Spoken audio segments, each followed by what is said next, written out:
श्रीनाथ जी, गुरु गोरखनाथ जी के चरणों में आदेश आदेश आदेश। महामाई महाकाली भैरव बाबा भगवान दत्तात्रेय जी, नवनाथ 84 सिद्धों के चरणों में आदेश आदेश आदेश। अलख निरंजन, हर हर महादेव। आज बात करते हैं 21 जून की, दिन बुधवार है, गणपति जी का दिन है आज, बुध देवता का दिन है आज। आज आषाढ़ शुक्ल पक्ष की तृतीया तिथि रहेगी। आज सूर्योदय का जो समय है वो सुबह को 5:23 पर है, जबकि सूर्यास्त शाम को 7:21 पर होगा। विक्रमी संवत 2080 में अभिजीत मुहूर्त का समय आज कोई भी दिखाई नहीं दे रहा है, जबकि राहु काल 12:22 से दोपहर 2:07 तक रहेगा। दिशा शूल उत्तर दिशा की रहेगी। कन्या राशि, सबसे पहले चंद्रदेव की बात करेंगे। आज जो चंद्रदेव हैं वो अपनी ही राशि में आ जाएंगे, जो कि बहुत ही अच्छा मुहूर्त आप लोगों के लिए कहा जा सकता है। इसके अलावा एक चीज और है कि जो चंद्रदेव है आज वो रेवती नक्षत्र से गोचर करेंगे, जो कि बुध देव का गोचर है, नक्षत्र है। अब बुध देव जो हैं वो आपके नवम भाव में बैठे हुए हैं शुक्र की राशि में, और शुक्र देव चंद्र के साथ होंगे, तो परस्पर संबंध बन जाएगा बहुत अच्छी तरीके से एकादशेश और नवमेश का। यह अपने आप में बहुत ही कल्याणकारी योग कहा जा सकता है। मंगल देव यहाँ पर नीच के हैं, लेकिन वो बुध के नक्षत्र से गोचर कर रहे हैं, और बुध देव शुक्र देव के घर में है, जबकि चंद्रदेव भी आज रेवती नक्षत्र जो कि बुध का नक्षत्र है उससे गोचर कर रहे हैं। तो भैया आज भाग्य में वृद्धि होने से आपके कोई भी नहीं रोक सकता। आज भाग्य का साथ आपको हर कदम पर मिलने वाला है। आज वाणी का साथ आपको हर कदम पर मिलने वाला है। आज जो बुद्धि है, बुद्धि वो आपकी और लोगों से बहुत तेज चलने वाली है। अगर यह कहा जाए कि जहां लोगों की सोच खत्म होगी वहां से आपकी सोच शुरू होगी, तो इसमें कोई अतिशयोक्ति आज गोचरवश नहीं दिखाई देती। कुल मिलाकर के बहुत ही कल्याणकारी एकादशेश और नवमेश का आपस में संबंध बन रहा है। अब देखिए भैया, बहुत से लोग हमें कमेंट्स करते हैं, गुरुजी आपने बताया कि बहुत अच्छा समय चल रहा है लेकिन हमारे पास नहीं आ रहा। अब भैया हमने आपको बताया था कि यह गोचर की स्थिति के अनुसार हम आपका राशिफल बता रहे हैं। अब यदि आपकी कुंडली में दशाएं बहुत खराब चल रही हैं तो भी आपको उस बुरे समय से हल्का सा निजात इन अच्छी दशाओं के कारण मिलेगा। अर्थात जो बहुत ही बुरा चल रहा था उसमें हल्का फुल्का सकारात्मक प्रभाव दिखाई देगा, लेकिन आप उसको महसूस नहीं कर पाएंगे। जिस प्रकार से यदि पैर पे बहुत बड़ा फोड़ा हो जाए, उसमें लगातार दर्द हो और कोई अच्छी दवाई आपको दे दी जाए, तो आप उसकी हल्की फुल्की राहत ही महसूस कर पाएंगे, क्योंकि फोड़ा बड़ा है, दर्द ज़्यादा है। तो भैया इसके लिए तो आपको कुंडली का विश्लेषण करा करके अपने लिए जो विशेष उपाय हो सकते हैं वह करने चाहिए। अन्यथा आपकी कुंडली में यदि थोड़ी भी दशाएं अच्छी हैं और गोचर का आपको साथ मिल रहा है तो आप निश्चिंत मानिए कि आपको भैया लाभ होगा। एक ज्योतिषी का कार्य लाभ को दिलाना नहीं होता। एक ज्योतिषी का कार्य होता है कि गोचर में यह स्थिति चल रही है, आप इसके अनुरूप यह काम कर सकते हैं, तो भाग्यवश आपका काम बन जाएगा। ज्योतिषी परमात्मा नहीं हो सकता। परमात्मा तो ब्रह्मदेव ने जो लिख दिया वो खुद ही नहीं टाल सकते। लेकिन इसी के साथ साथ भगवान श्री कृष्ण ने गीता में कहा है कि पुरुषार्थ सबसे बड़ा है। तो जो भाग्य के बल खाली बैठे रहेंगे और कोई कर्म नहीं करेंगे तो भैया उनका तो कुछ भी नहीं होने वाला। इसलिए सबसे पहले पुरुषार्थ को अपने अंदर जागृत कीजिए। पुरुषार्थ को जागृत करेंगे तो ही भाग्य का साथ मिलेगा। हालांकि हमने यह भी देखा है कि भाग्य के बल पर आजकल कलयुग में बिना पुरुषार्थ किए भी बहुत से लोगों को बहुत मिल जाता है। लेकिन भैया उसके लिए फिर आपकी ग्रह दशाएं ऐसी होनी चाहिए, आपके जो कुंडली का लगन, जिस लग्न में आप जन्म लिए हो वो इतना बलवान होना चाहिए कि बहुत कम परिश्रम में बहुत बहुत बहुत ज़्यादा, सोच से ज़्यादा आपको मिल जाए। लेकिन ऐसा रेयर केसों में ही होता है। हाँ होता है, देखा है, कई उदाहरण हमारे सामने हैं ऐसे। एक लड़का है हमारे सामने, उसकी उम्र होगी 18-19 साल की, पर आज वो एक व्यापार में एक टाइकून की तरीके से अवतरित हुआ है। इतना पैसा उसके पास है। वो हमारे पास एक बार कुंडली लेकर आया तो हमने उसको बताया कि भाई ऐसी स्थितियां हैं तुम्हारे साथ, कहता है गुरुजी बिल्कुल सही कह रहे हैं आप, मैंने जिस जिस कार्य में हाथ डाला उस कार्य में मिट्टी भी सोना बन गई।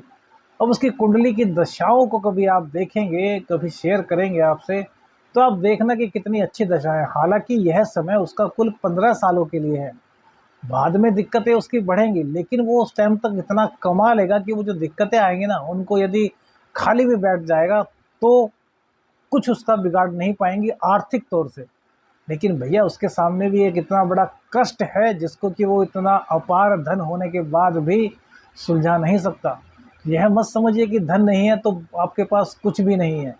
बहुत सी ऐसी चीज़ें हैं जो औरों के पास नहीं होती और आपके पास होती हैं, लेकिन धन के अभाव में आप जो चीज़ें हैं उनके लिए भी ईश्वर को धन्यवाद नहीं देते, और यहीं से ईश्वर कहीं ना कहीं आपसे नाराज़ होता है।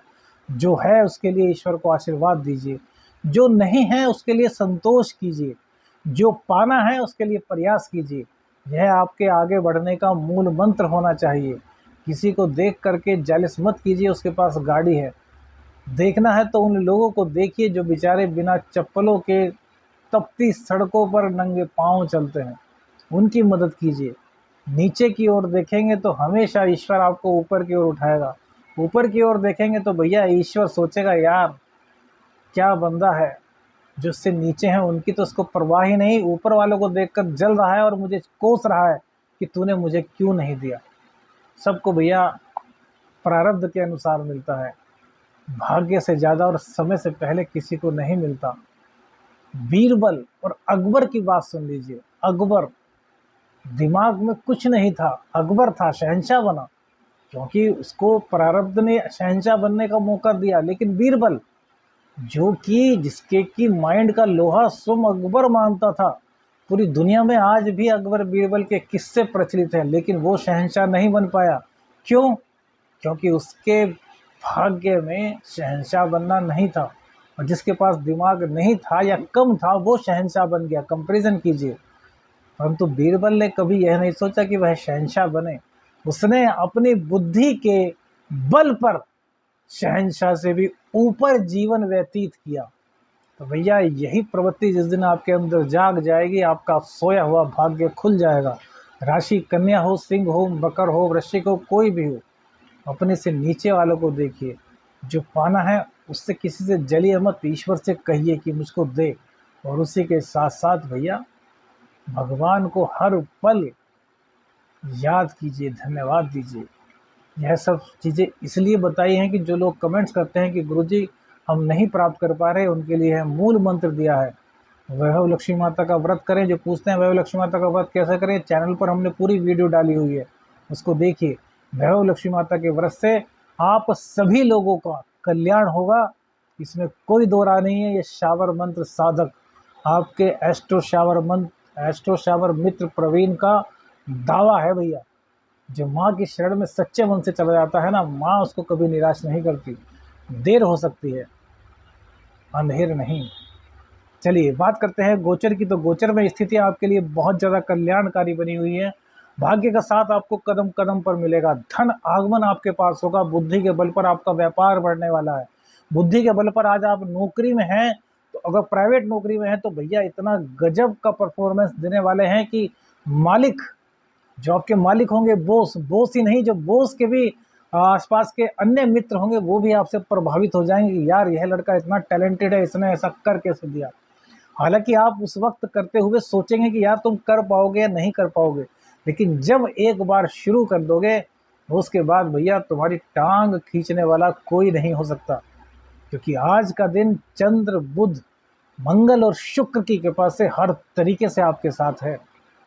बुध, शुक्र और चंद्र, इन तीनों को मजबूत कीजिए तो भैया कन्या राशि वाले कभी भी किसी भी फील्ड में मात नहीं खाएंगे।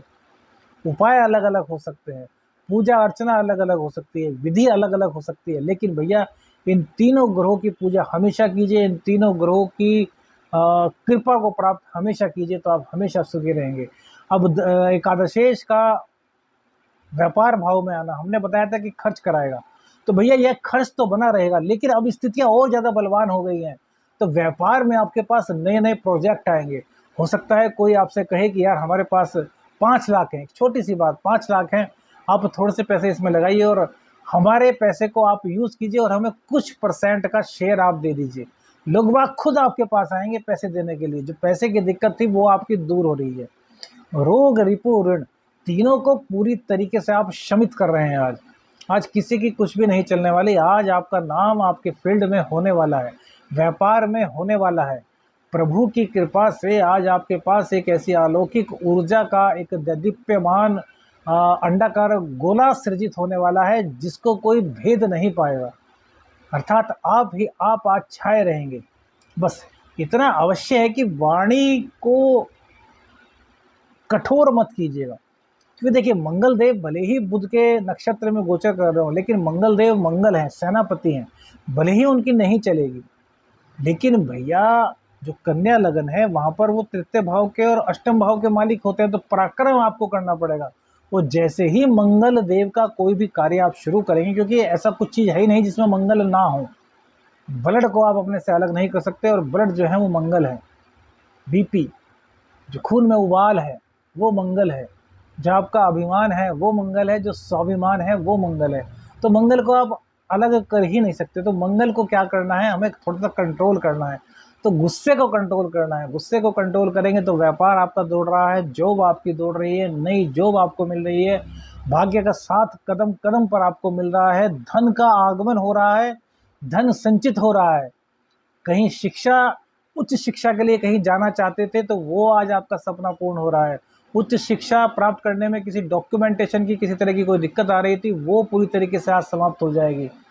कोई विरोधी आपके खिलाफ कोई षड्यंत्र रच रहा था तो आपके आज चरणों में गिर जाएगा, कहेगा कि हमें माफ़ कर दीजिए, हमने आपके बारे में गलत सोचा। ससुराल पक्ष की ओर से आपको दिक्कत हो सकती है, यह बात ध्यान रखिएगा। ससुराल पक्ष की ओर से आपको दिक्कत हो सकती है। व्यापार में आप बहुत अच्छा कमा रहे हैं, बहुत अच्छा आपका विवेक कार्य करेगा। राजनीति में बहुत अच्छा आपका वर्चस्व कायम होने वाला है। राजनीति में एक पकड़ बनने वाली है, अधिकारियों पर आपकी पकड़ होने वाली है, अधिकारियों से आपके संबंध बहुत अच्छे होने वाले हैं। पुलिस अधिकारी भी आपकी वाणी से आपके प्रति आकर्षित होंगे। अब आकर्षण का मतलब दूसरा मत समझ लीजिए। आकर्षण का मतलब है कि आपसे प्रभावित होंगे, या वो कहेंगे कि हाँ यार, यह व्यक्ति जेन्युइन है, इसकी बात सुनी जाए और यह कई लोगों को मैनेज करने में हमारा साथ दे सकता है। इतना बढ़िया गोचर भैया कहाँ मिलेगा। आज की गोचर की आप लाभ लीजिए। शिव तांडव स्तोत्र का पाठ कीजिए, भगवान शिव का दुग्धाभिषेक अवश्य कीजिए। अलख निरंजन, हर हर महादेव।